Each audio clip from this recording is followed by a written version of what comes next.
I'm an attorney and I practice family law amongst other types of law. And recently, someone asked me what was the number one reason I've seen for divorce in Trinidad and Tobago.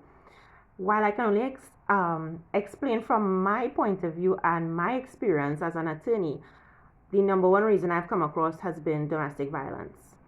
Unfortunately, that has been the number one reason people come to me, well, women come to me for divorce. And it is, when I really thought about it, I was like, this is crazy. This is a disproportionate number of the reasons why people come to me. And I think it's scary to think about how many women and men, there are men in toxic and violent relationships as well.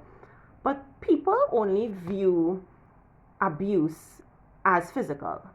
But according to our Domestic Violence Act, domestic abuse or domestic violence is not just physical violence, it's also emotional and psychological abuse, it's also sexual abuse, it's also financial abuse. So it can take such a wide range of behaviors that constitutes abuse and domestic violence.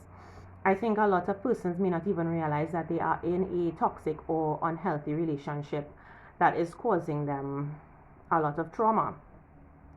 I'm always glad to help persons get out of these relationships, dissolve their marriages. But I think it's scary to think that so many people are going through domestic violence in Trinidad and Tobago. And I think on some level, the toxic relationships have been normalized that, like I said, people don't even realize they are in one.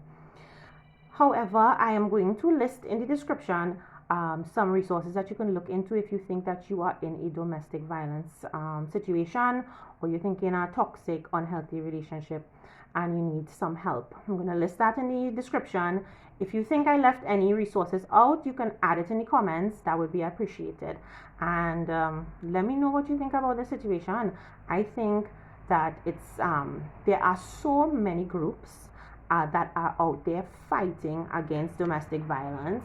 We even have, I know we have a domestic violence unit in Trinidad and Tobago in the police service, and there are so many programs. However, I think we really need to have a little more awareness of all the ways that domestic violence could touch a person. Like I said, it's not just physical.